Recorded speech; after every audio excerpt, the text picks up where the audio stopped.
pencuci piring dari tumbuhan 100% food grade dengan Natura Plant Essence. Mama Line Green efektif angkat lemak piring, bersih kesat tangan, tetap lembut. Juga efektif bersihkan kotoran dan bakteri di buah sayur. Mama Line Green pencuci piring dari tumbuhan. Lion. Segernya kelewatan. Baru teh lemon madu.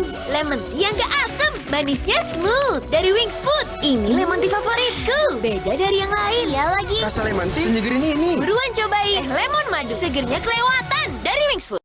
Ini cerita aku bareng Isoplas. Banyak aktivitas bikin aku kehilangan ion, jadi dehidrasi. Isoplas dengan 7 ion. Cepat diserap, tubuh terhidrasi. Cepat beraktivitas lagi. Hidrasi cepat, jaga performa. Dari Wings Food. Kopi hits nomor 1, ya Top Coffee Gula Aren. Gak cuma pomo-pomoan. Kopi, susu, gula aren, ngeblend.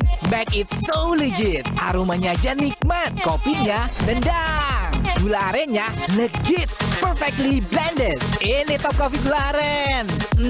Legitnya gokil. Bikin kreasi kopi lo never fail. I told you so. Top Coffee Gula Aren. Kopi hits Nomor 1, Favorit semua dari Wings Food. Mama Lime Green pencuci piring dari tumbuhan 100% food grade dengan Natura Plant Essence. Mama Lime Green efektif angkat lemak piring, bersih kesat tangan, tetap lembut. Juga efektif bersihkan kotoran dan bakteri di buah sayur. Mama Lime Green pencuci piring dari tumbuhan. Lion.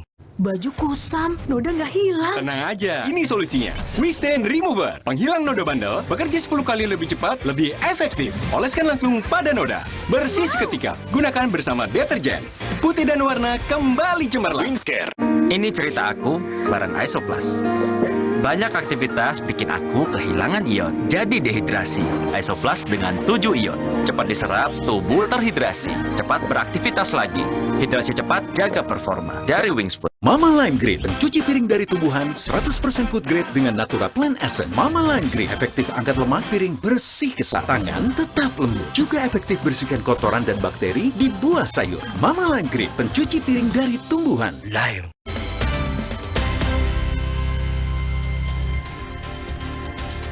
Kembali lagi di Sapa Indonesia Malam membahas peluang timnas bisa mengatasi Oman malam ini di FIFA Matchday bersama analis sepak bola Anton Sanjoyo dan mantan striker timnas Indonesia Zainal Arif. Kak Abo, tolong ceritain dong karena sampai sekarang kan line up-nya belum ada ya. Tapi sebagai mantan pemain timnas pasti bisa bercerita gimana sih di balik layarnya kalau detik-detik penentuan line up ini? Ya, biasanya yang pernah saya rasakan ya, menurut pengalaman yang pernah saya ikut, apakah itu pelatih lokal ataupun pelatih asing, ada yang berangkat dari hotel sebelum ada yang dari hotel sudah briefing dan disampaikan siapa starting 11 yang akan bermain, dan ada juga para pelatih yang masih bertanya-tanya ya sampai sampai menjelang pertandingan, bahkan 10 menit menjelang kick off itu baru diturunkan siapa yang akan bermain gitu.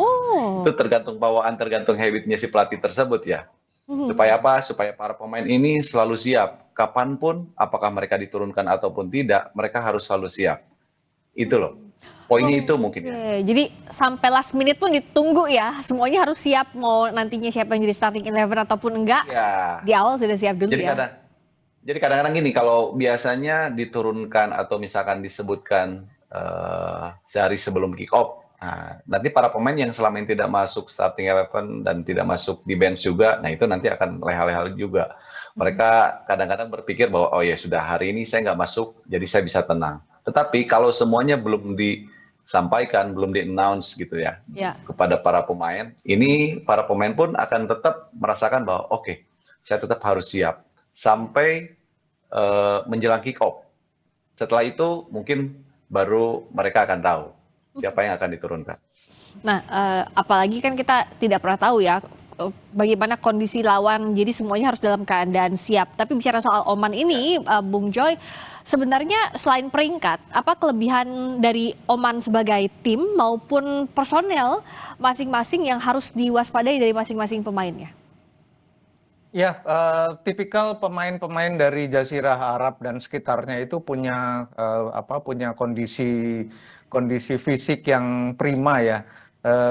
Mereka terbiasa dengan udara yang lembab juga seperti di Jakarta. Jadi challenge-nya memang cukup besar bagi timnya John Hertman ini, dan mereka punya postur yang cukup kekar.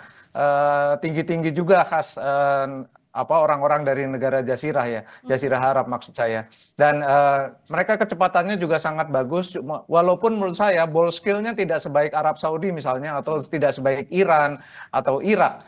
Jadi rasanya sih kalaupun nanti mereka akan tampil dengan ngotot karena mereka juga butuh poin kan di FIFA Matchday ini, masih bisa diimbangi lah oleh katakanlah misalnya Beckham Putra juga yang kalau nanti tampil menggantikan Marcelino misalnya, Beckham bisa mengimbangi mereka dengan kecepatannya. Tapi kalau pemain-pemain diaspora yang punya postur juga bagus-bagus, rasanya sih nggak terlalu sulit ya untuk menghadapi challenge dari pemain-pemain Oman ini. Saya rasa sih Indonesia punya kans yang cukup besar main di Senayan dengan dukungan yang penuh, dengan ambisi juga untuk menaikkan peringkat, karena peringkat FIFA koefisiennya akan lebih bagus kalau Indonesia menang lawan Oman dengan peringkat yang lebih tinggi, koefisiennya lebih banyak gitu loh.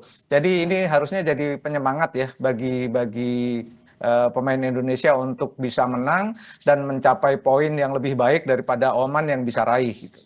Kira-kira begitu. Nah, Kang Abu juga bagaimana melihatnya? Karena kan kalau kita lihat misalnya di Piala Asia memang untuk tipikal pemain yang dihadapi misalnya Jazirah Arab ini cukup sulit juga dihadapi. Sebenarnya apa yang harus jadi catatan betul untuk John Hartman agar timnas bisa lebih siap kali ini?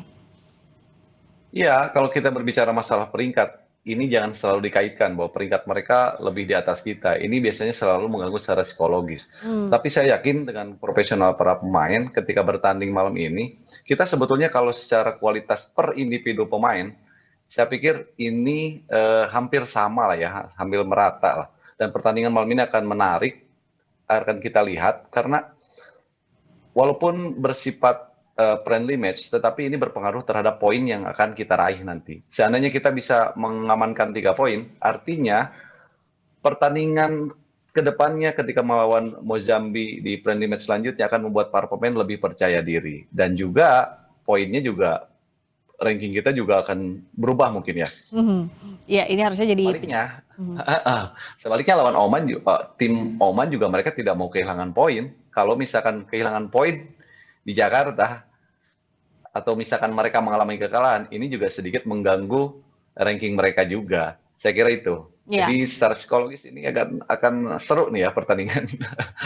Ya, kita akan tunggu dan kita akan menilai bagaimana kualitas John Hartman setelah sebelumnya memimpin timnas di 2 pertandingan. Kali ini melawan Oman, bukan tidak mungkin kita bisa menang malam hari ini. Amin. Itu doa kita semua. Amin. Kita nantikan. Terima kasih atas waktunya dan analisisnya Bung Joy, Anton Sanjoyo, analis sepak bola, dan juga mantan striker timnas Indonesia Zainal Arif. Kang Abo, terima kasih. Bung Joy, terima kasih. Sama-sama, selamat malam. Bung Joy.